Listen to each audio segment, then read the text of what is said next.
Hi there and welcome to Global Goals. In this video, we'll be previewing Group F of this year's FIFA World Cup. This is one of the more intriguing groups. We've got long-term absentees Canada finally qualifying for a tournament, and they're joined by three outfits we're far more familiar with, it has to be said. You've got first-ranked Belgium, they're undoubtedly the favourites for this group. But Croatia, obviously the runners-up from 4 years ago, will be looking to give them a good run for their money. And then you've got exciting African side, Morocco, who will be by no means pushovers as well. So it's really interesting to see how this group pans out. Joining me today to discuss this group and take you through everything is our analyst Reese. But first, Mohammed. So Mohammed, it's over to you. Take it away for us with the first team, which I believe is Belgium. So Belgium are always one of the favourites to win the World Cup, with the depth of their squad and vital key players. Reaching the quarter-final 3 times in the history of the competition, they'll be looking to reach the finals this year.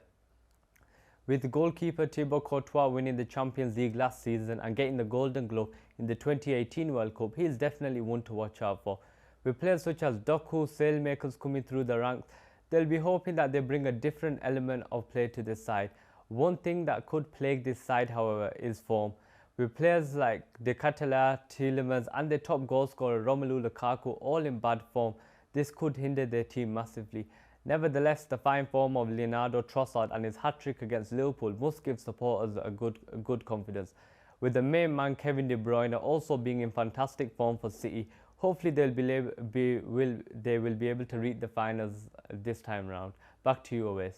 Yeah, cheers, Mohammed. Obviously, you spoke a lot about some of the talent they've got, and we've heard a lot in the past about the golden generation and how they've fared on. Reece, can you put your finger on why they've underwhelmed that tournament? So obviously, they've got to the semis and stuff, but really, given the crop of talent that they have, should they have done better?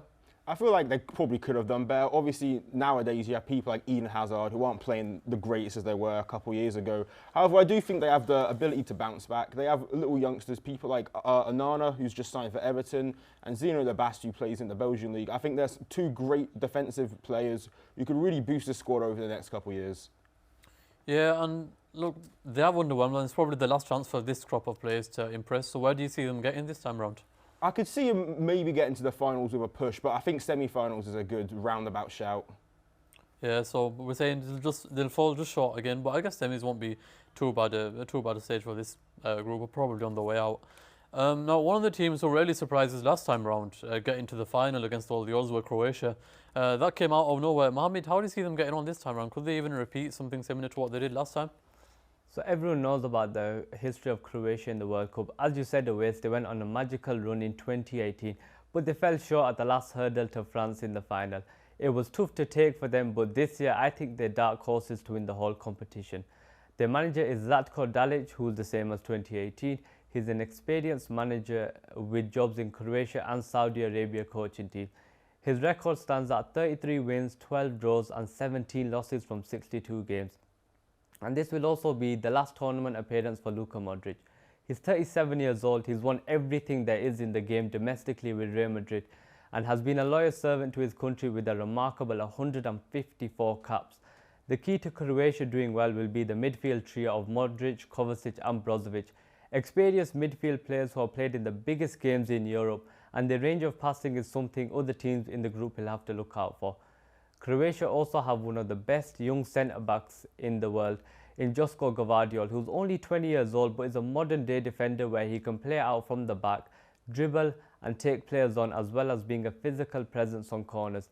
There are so many other players as well who play in Europe for some of the best teams, such as Josip Stanisic, who is at Bayern Munich and is being compared to Joshua Kimmich, and Bona Barisic, who is at Rangers and is an excellent overlapping fullback who can cross some dangerous balls into the box.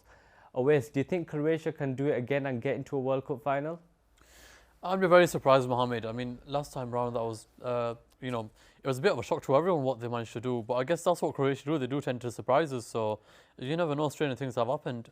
Reece, how about you? Obviously, there's some players who are slightly waning. I think you've got the likes of, Modric is still a brilliant player, but he's not getting any younger. You've got the likes of Perisic as well, who's maybe flattered to deceive a little bit. So do you see them making many strides in this tournament?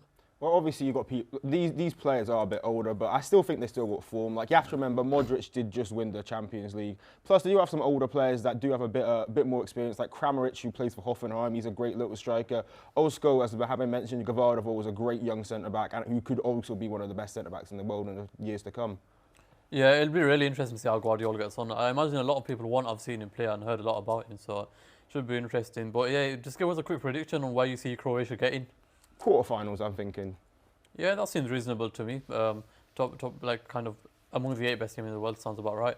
Now, on to the next team. Obviously, a team will be looking to make a mark in their first World Cup for a while. Obviously, they're hosting the next edition or co-hosting it at least. So it'll be, they'll be intent on making the mark a little bit. Mohammed, what can you tell us about Canada?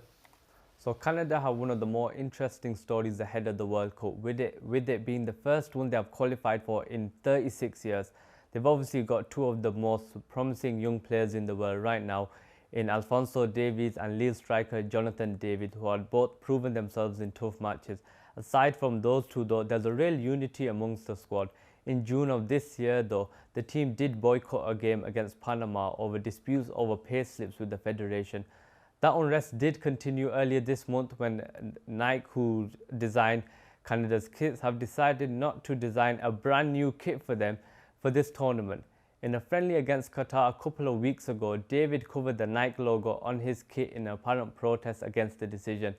Multiple players have expressed their dissatisfaction at the decision, but let's hope that these problems won't hinder their performance on the pitch. Awais, will the lack of experience cost Canada when they face Argentina and Croatia? They do well to face Argentina if they get out of the group, but yeah, I imagine when they face Belgium and Croatia, they will ultimately fall short. And it will probably be for that reason. Like you said, there's little to no experience from these guys at the biggest stage. Obviously, the likes of Davies and David have played at Champions League among a few other players in the biggest matches, but I think they will ultimately fall short. I know, Reece, you're a massive fan of Jonathan David. Give us a bit of insight on why that is and how you see him getting on this year. I just think he's a fantastic player. To be honest, he can play on the left, he can play on the right, he can play striker, and he can play at cam. So he's great attacking presence all around the pitch. And I think he could provide a couple goals for Canada this World Cup. Also, they have people like Alphonso Davies who are going to be able to give him these great crosses into the box. So hopefully, with a bit better service, he should be able to get a couple goals this World Cup. Yeah, and you'd ultimately feel like Canada, if they are to do something, Belgium and Croatia might be a bit difficult, but they'll fancy the chances against the final team we're going to come on to, which is Morocco. Obviously, they've got some decent talent down there, so they'll be looking to make a mark of their own, won't they, Mohammed? Morocco come into this tournament with arguably 2 of the best young fullbacks in world football. Achraf Hakimi, who is only 23, has established himself as one of the best all-round right-backs in world football, playing for Real Madrid, Borussia Dortmund, Inter Milan and PSG. His attacking instincts and runs at the back post mean that he is always a goal threat, as seen by his 2 goals during the qualifying stage. And his defending is something to behold. Blessed with pace and physical attributes, Hakimi will be one of the key players for Morocco in Qatar. His partner in crime, Mazraoui, a young defender who can operate on both flanks, and he is an aggressive player who is willing to put his body on the line. However, his last appearance for Morocco was in 2019, and since then he hasn't featured for the side after falling out with the previous manager. But surely his form for Bayern Munich this season means that his inclusion is inevitable. Another player who looks set to return to the side is Ziyech. The winger was sent home during the Africa Cup of Nations after a heated argument with the previous manager. The current and new manager is Walid Regragui, and the team has the potential to surprise the other teams in this group, with players such as Boufal, En-Nesyri, Munir Al-Hadidi and captain Roman Saiz. Back to you, Awais. Yeah, thanks, Mohammed. Obviously, Hakimi's CV, you mentioned that it's pretty frightening, to be honest, to play for that amount of calibre of clubs that he has done at this young age. It goes to show, how good of a player he is and how good of a player he can be. Reece, how key do you think he'll be to Morocco if they are to cause an upset? I think Hakimi is a fine player. I think he's going to be very vital into how Morocco play. The issue is of his form at the moment. He's not playing the best with PSG right now, so hopefully he can pick that up and give this Morocco side a bit extra service. And do you see them pushing Belgium or Croatia for this, for the knockout stages? Do you see them even getting a result against Canada? I can see him getting a couple of results against Canada. I can see him even getting a result against Croatia. I think they do have a bit of talent. People like En-Nesyri, who plays for Sevilla, was a great striker last season. You should not be someone you should be looking over. And I think this Morocco side does have some players that could come through and surprise us. Yeah, without a doubt. It'll be interesting to see how it goes. But for this group, that's all we've got time for today. So stay tuned for the next one. But from us, it's thank you and goodbye.